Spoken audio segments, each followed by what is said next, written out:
Mari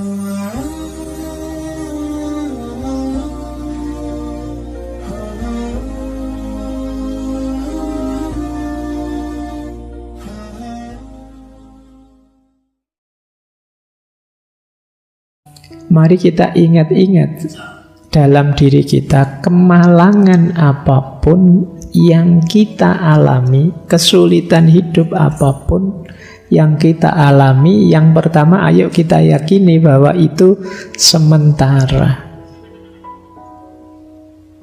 Tidak ada yang permanen. Tidak mungkin orang hidup itu susah terus tidak ada senangnya, atau senang terus tidak ada susahnya. Karena kamu mindsetmu negatif, yang kamu lihat dalam hidupmu yang negatif terus. Bahkan positif pun kamu lihat negatifnya. Pelajaran lagi dari Murphy's Law apa? Tadi kan isinya negatif-negatif semua. Mari kita mulai latihan. Kalau di dunia ilmu sosial namanya disaster management. Disaster management itu manajemen bencana. Ya bencana level kecil lah, kayak tadi kamu ngantri tidak selesai-selesai, kamu itu kan bencana sebenarnya. Meskipun kecil, kalau tidak siap kan membawa pengaruh tadi. Kamu stres, kamu kecewa, kamu malu dan lain sebagainya. Mulai ayo belajar pelan-pelan di level individu, tidak apa-apa. Disaster management, tanggap bencana, juga mampu menanggulangi bencana. Tanggap kalau kita mengalami peristiwa pahit dan mampu menanggulanginya. Ya ini sebenarnya dari sisi ilmu bencana secara luas sebenarnya untuk macam-macam, termasuk bencana alam. Tapi kan kesulitan-kesulitan kecilmu tadi kan sebenarnya ya setara saja dengan bencana. Kalau bencana besar ya kesulitan besar. Jangan diremehkan yang kecil-kecil tadi, karena kadang-kadang kecil-kecil bolak-balik kamu jengkel, terus kamu ngamuk, terus akhirnya ketemu masalah besar. Dari yang kecil jadi masalah besar.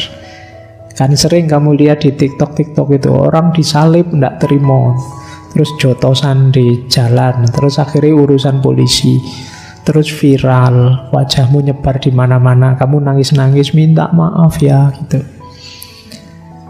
Nah itu kemampuan disaster manajemennya kurang bagus. Ayo kamu latihan. Tadi kan ada asumsi cirinya Murphy's Law itu kan orang yang kurang mampu mengendalikan diri. Yo kamu latihan, kendalikan dirimu. Dan ini mungkin sejenis keterampilan. Jadi latihan mengendalikan diri. Kamu harus siap mental, siap material, siap sosial, siap spiritual menghadapi kesulitan hidup. Hidupmu tidak akan senang terus, tidak akan bahagia terus, tidak akan nyaman terus. Kalau kamu tidak siap menghadapi yang tidak nyaman, yang tidak menyenangkan, yang tidak membahagiakan, akan sangat berat.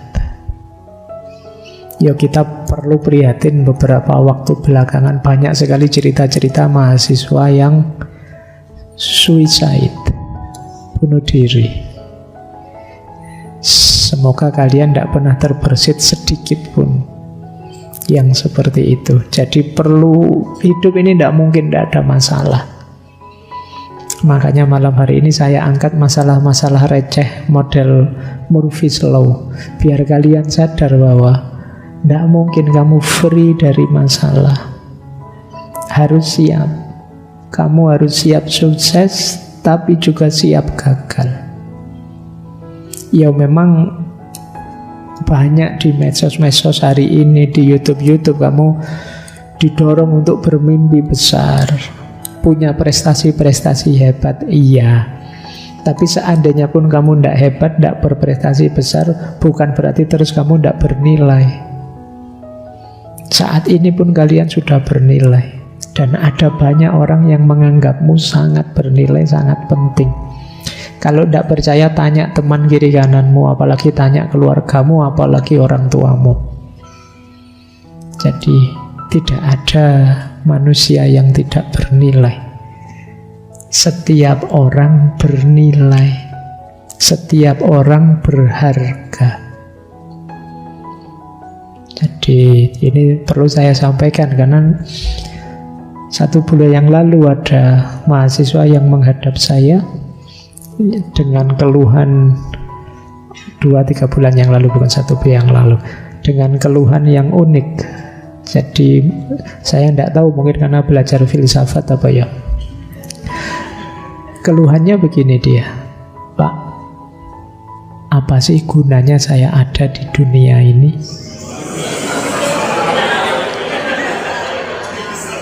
Lah ya,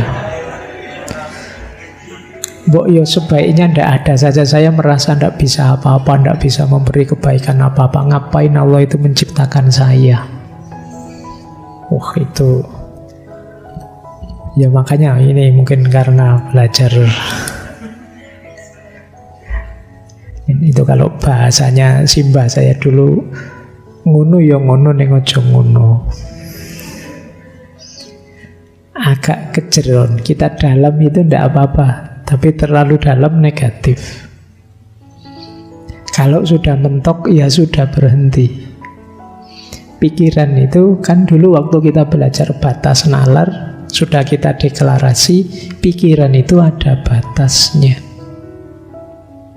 Maka, yo kalau sudah buntu, ndak ada jalan keluar, kamu sadari saja, oh iya ya, saya itu manusia. Tidak tahu segalanya, juga tidak mampu segalanya. Ada titik-titik di mana saya tidak mampu dan tidak bisa. Mungkin titik ini termasuk yang saya tidak mampu dan tidak bisa. Selesai. Kalau tidak begitu, terus jatuhnya kamu overthinking. Kalau sudah overthinking, hidup ini rasanya rumit dan ruwet saja. Kamu lupa bersyukur, kemudian lupa bahwa masih banyak tanggung jawab yang harus kita jalankan.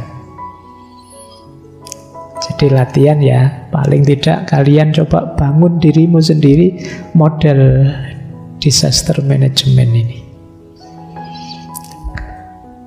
Ada istilah menarik, kalau ini saya ngertinya dari dunia komputer, file save system.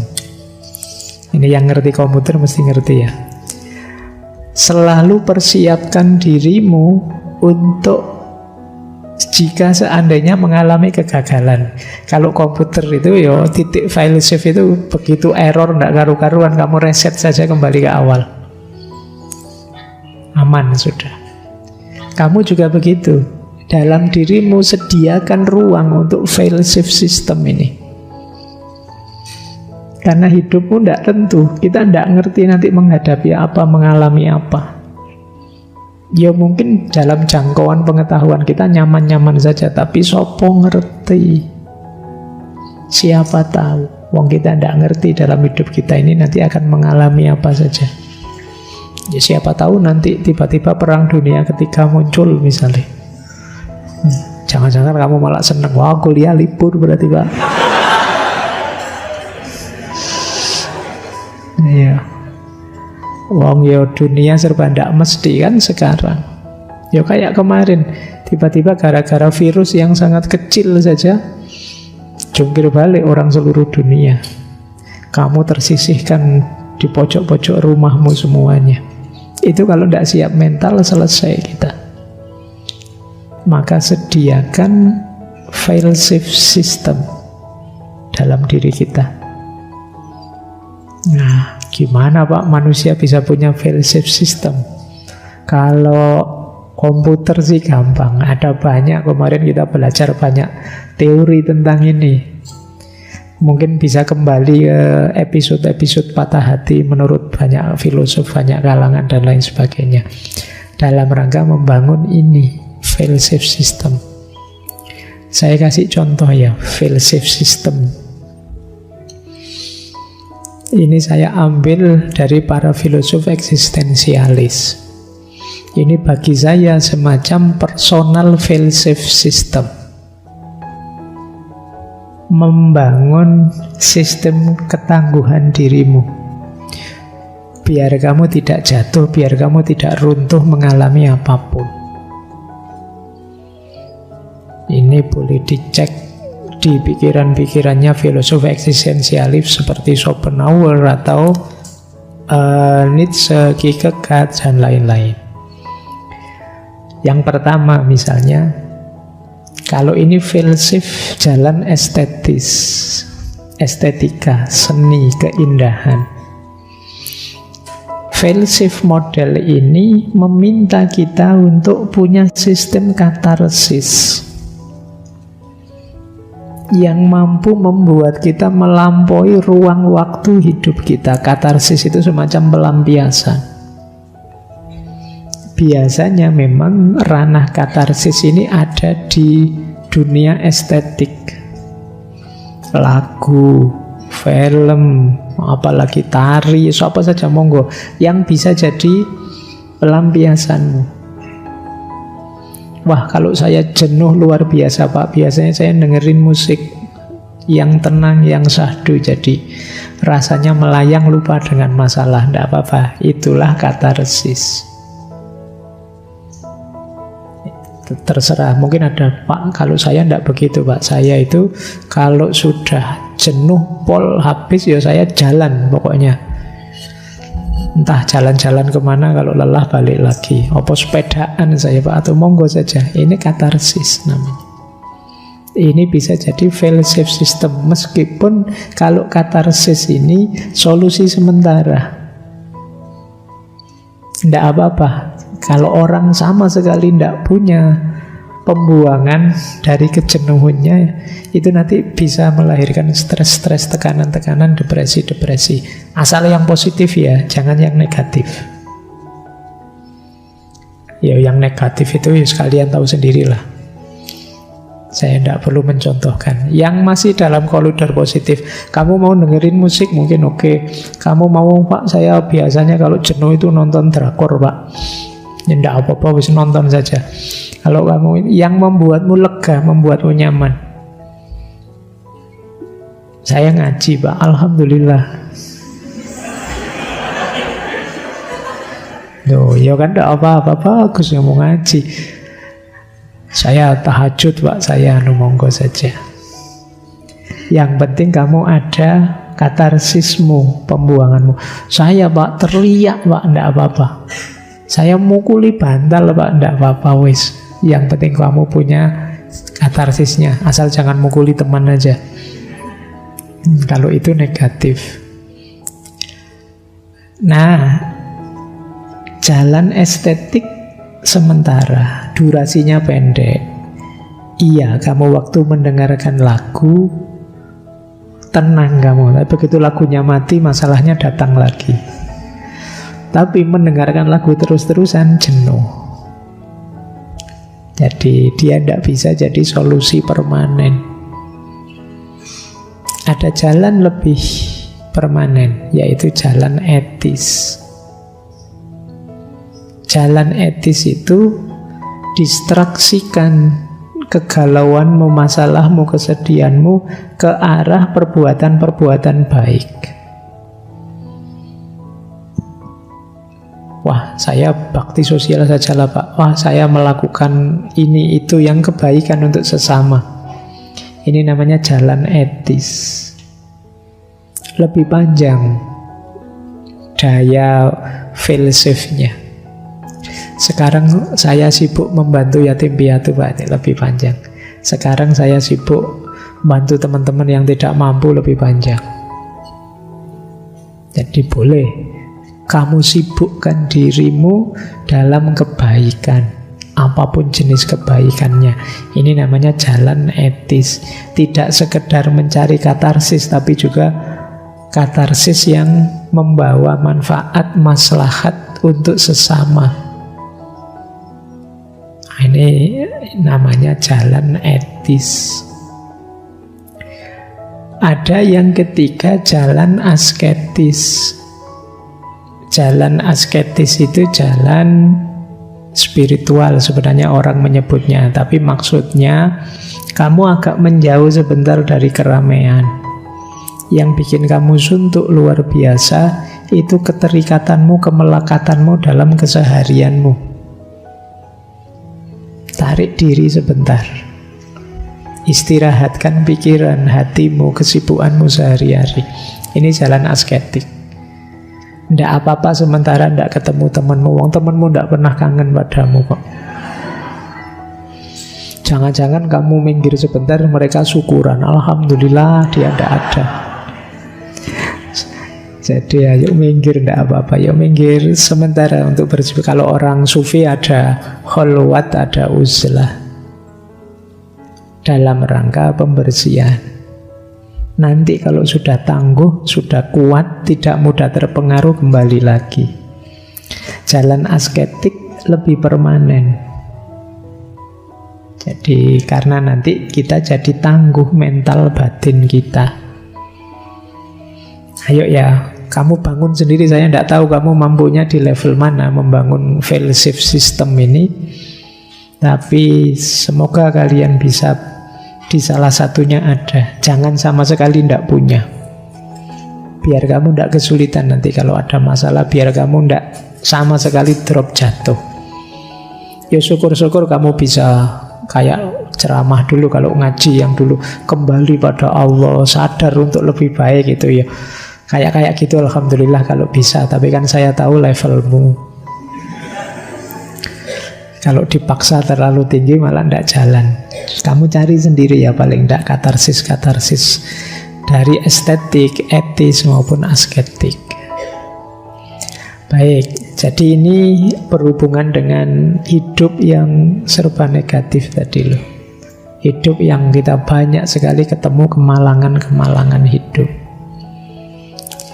Oke, kita lanjutkan. Sekarang kita cari pendalaman-pendalaman solutif menghadapi kesulitan hidup. Saya awali dari sini.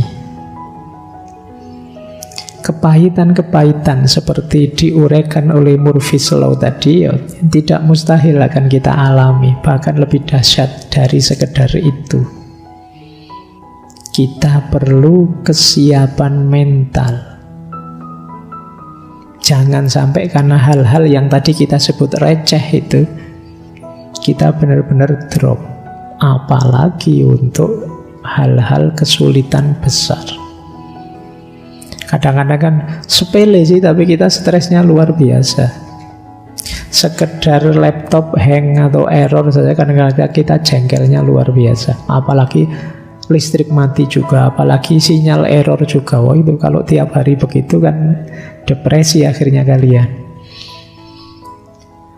Baik, ini saya awali dari sini ya. Secara psikologis, mari kita yakini, mari kita mindset. Ini kalau teman-teman ingat kemarin Martin Seligman ya. Mari kita ingat-ingat dalam diri kita, kemalangan apapun yang kita alami, kesulitan hidup apapun yang kita alami, yang pertama ayo kita yakini bahwa itu sementara. Tidak ada yang permanen. Tidak mungkin orang hidup itu susah terus tidak ada senangnya, atau senang terus tidak ada susahnya. Tapi saya merasakan begitu ya Pak, susah terus hidup saya. Kalau begitu itu mindset, cara berpikirmu. Karena kamu mindsetmu negatif, yang kamu lihat dalam hidupmu yang negatif terus. Bahkan positif pun kamu lihat negatifnya. Waktunya senyum hura-hura, wong wisuda, waktunya syukuran malah kamu sumpek sendirian. Nah itu kamu salah mindset. Mari kita yakini bahkan seandainya memang itu kesulitan, setiap kesulitan ada durasinya. Tidak mungkin abadi. Pasti pada saatnya akan selesai. Wong sebelumnya kita juga punya banyak masalah dan sekarang selesai. Kita hidup sejak kecil itu kan dari masalah ke masalah dan kita bisa menaklukkannya. Mulai kita tidak bisa jalan, itu kan jalan kan jadi masalah. Terus kita latihan, capek, sakit, sampai nangis-nangis, akhirnya bisa jalan. Besar sedikit latihan naik sepeda, kita jatuh bangun, akhirnya bisa naik sepeda juga. Sekolah awalnya nangis-nangis takut, lama-lama kerasan juga. Hidup kita itu dari masalah ke masalah, semakin kita bisa menaklukkan, kita tambah tangguh. Dan setiap masalah sementara. Yakini ini. Jadi kalau kalian mungkin hari ini sedang stres, sedang sedih, sedang susah, yakinlah bahwa masalahmu sementara. Sebagaimana dulu semua masalah yang lain yang sekarang sudah berlalu. Yang kedua, semua yang terjadi ini spesifik. Spesifik itu tidak holistik. Mungkin di dunia kerja kamu bermasalah, tapi di bidang kesehatan kamu hebat. Mungkin dalam aspek nilai ketika kamu kuliah, kamu jelek, tapi dalam aspek pertemanan kamu hebat, temanmu banyak. Nah, itu menyadari bahwa semua masalah spesifik. Mungkin kamu tidak terlalu ganteng, tapi senyummu semua lari kalau melihat. Lari mendekat maksudnya karena ini. Jadi sadarilah bahwa spesifik kok masalah itu. Hidupmu tidak sepenuhnya tergantung di masalah itu. Bahkan seandainya masalah itu tidak selesai, bukan berarti kamu tidak layak hidup. Ada banyak bidang hidupmu yang lain yang luar biasa. Apapun itu. Jadi kamu sadari yang kedua ini, yang masalahmu spesifik, tidak holistik. Maka tidak ada satu kesulitan pun yang pantas membuatmu bilang, dunia saya hancur Pak, hidup saya habis. Enggak. Hanya satu bagian kecil seandainya ada yang memang benar-benar menurutmu gagal. Itu pun bisa ditutupi banyak hal yang lain. Dan cerita-cerita seperti ini kan banyak tokoh-tokoh besar yang awalnya Einstein yang tidak naik kelas lah dan macam-macam, itu kan banyak cerita-cerita seperti itu. Wah, saya bolak-balik putus, stres Pak, saya mungkin tidak bakat punya pasangan. Ya tidak apa-apa, emangnya hidup hanya tentang pasangan. Ada banyak sisi hidup yang lain. Oke ya, itu yang kedua. Ini penting kesadaran ini. Yang ketiga, semua yang terjadi tidak personal. Tidak personal itu jangan sampai kita merasa aku saja yang susah kayak gini. Orang lain juga banyak. Tidak usah khawatir. Tidak personal itu mungkin kalau bahasa kalian jangan baper. Jangan GR. Bukan hanya kamu yang susah, yang lain juga susah. Masing-masing orang punya masalahnya sendiri-sendiri. Jangan dianggap kamu saja yang susah. Kadang-kadang kan kita jadi sensi karena merasa aku saja yang susah selama ini. Dosa apa aku sama Allah kok aku dikasih gini terus. Lu yang selain kamu juga banyak dengan ujiannya masing-masing. Jangan dianggap personal. Allah kok ngincer aku terus tuh yo, aku tuh.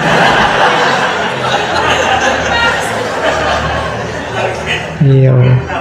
Mbok yo yang lain gitu loh, kok aku terus yang dibikin susah itu ya. Ndak. Kamu jangan kegeeran.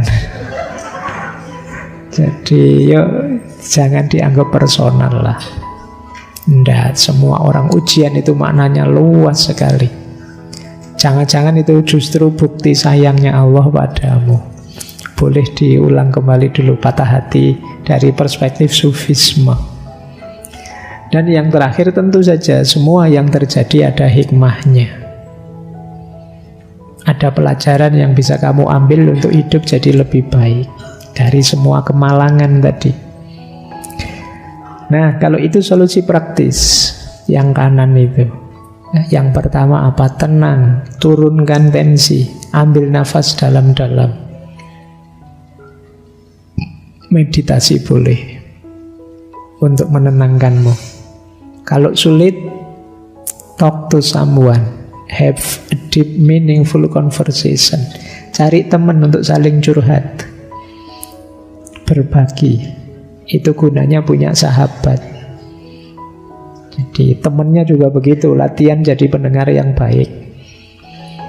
Jangan latihan jadi ustadz. Dikit-dikit ceramah, dikit-dikit ceramah. Sebel temanmu nanti. Temanmu baru curhat apa, kamu sudah ceramah. Waduh, haram kayak gitu. Qala Allahu Ta'ala.